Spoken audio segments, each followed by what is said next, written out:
Welcome back to the Now Morning Show, and we move straight along to another lady of royalty. Her name is Beryl Mc Burnie, and she is our first lady of dance. And to help us talk about Miss Burnie's life and her impact, we have Miss Sonya Dumas. She is the founder and co-director of Coco Dance Festival and the vice chairman of the Little Carib Theatre. Thank you for joining us this morning, Ms. Dumas. Thank you so much for having me. Ms. Dumas, we should say one time that Ms. Beryl Mc Burnie, who died 22 years ago today, well, this month, she founded the Little Carib Theatre. Now you are the vice chairman of Little Carib Theatre.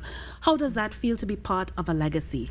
It feels fantastic to be able to continue her legacy. She was one of the hardest working people, I think, of her era when it came to dance and the promotion of dance. So I'm happy and very honored to continue.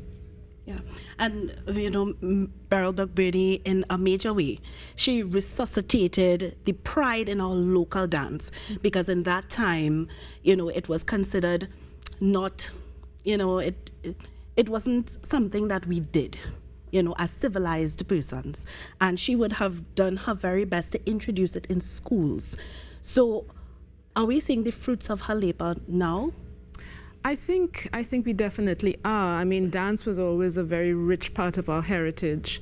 It wasn't necessarily on a stage or for presentation. And what Beryl did, along with researchers whom she worked with, like Andrew Carr, who did seminal work in the villages of Trinidad and Tobago, she kind of brought it into the spotlight. And it was a very significant time that she did that, because it was around our time of independence. It was a kind of declaration of who we were and who we are and who we want to be. And I think that that is one of the main things that she and programs like Best Village also have done. What they've done is they've kept the folk tradition, regardless of what group that might come from, in terms of the dances, the costuming, the food, the traditions, the singing, what have you.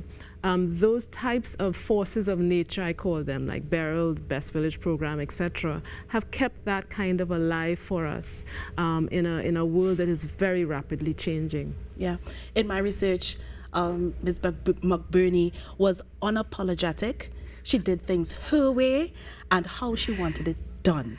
Do you think that those are qualities that can empower women now, especially in the creative and performing arts? Well, definitely Beryl was was her own person, Yes. for better or for worse. But what it does is shows you that you have to have a sort of single-mindedness of vision. Beryl was very specific about what she wanted to do. It seems that she knew what she wanted to leave behind as a legacy. And as a woman, especially in those times, I'm sure she didn't have it easy. I know in some of the quiet conversations that I've had with her, she's expressed to me some of the challenges that she had as a woman, trying to forge all of these new roads into culture. But it's something that's worth it because it's ours. And once it's something that you think you want to hold on to, you want the rest of the country to hold on to, just keep doing it. Yeah, just keep doing it. I like that you said that. Now, how has her work paved the way for persons like yourself, who, I mean, you're also someone who has done a great work in the creative arts and academics and all of that. So how has her work and her legacy paved the way for persons like you and persons coming up? What it's done is it's made us very aware of our own worth, in a sense, and how important that is to preserve and how important that is to promote.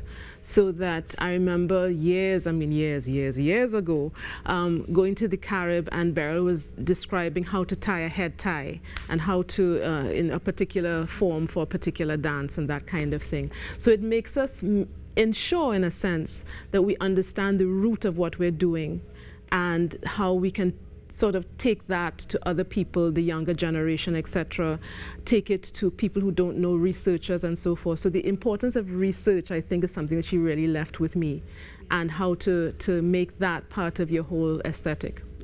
Oh, one of your accolades is filmmaker, and recently your award-winning film, Julia and Joyce, followed the journey of two of this country's dance pioneers, two other dance pioneers. Can we expect to see something about Beryl Mc Burnie possibly in the future? I would love to see something like that. I would love to be a part of that. I mean, there have been discussions here and there. The problem also, is just money. It takes a lot to do that research. Again, back to research. You wouldn't believe how much it took to research even Julia and Joyce. And those resources are not very forthcoming. But if they were, hint, hint. We're putting it out there. We're putting it out there in the universe. We would love to make a spectacular film about Beryl Mc Burnie and her work and her legacy. I mean, I think it was last year, I think it was Columbia University had honored her because of her work, her pioneering work in the United States in terms of dance education, in terms of performance, etc., because she had a career there as well as La Belle Rosette in New York. And it's so touching and so humbling to know that people outside of the region are so touched and so honored to have had Beryl in their space. Yeah. Oh, what can you tell? Well, one of the things that I thought was very impressive about Ms. Mc Burnie, and of course in researching your story, you went out there, you made a name for yourself, but you came back. Yes. You came back to impact here, your local. Exactly. So what can you tell other persons, other young women, other young men who may be thinking about going back, but would you tell them to come back here? I would tell them to never lose their tie to where they are, to where they came from, because I think that is what makes you. Wherever you are in the world, you could be in Egypt, you could be in, I don't know, Brazil, it doesn't matter. Wherever it is, you are a Trinidad and Tobago person, you carry that with you, and you must never let that go. Thank you so much for your time, Ms. Dumas, and thank you for bringing that perspective on our La Belle Rosette, Beryl Mc Burnie, You're to most us welcome. today. Thank you. All right.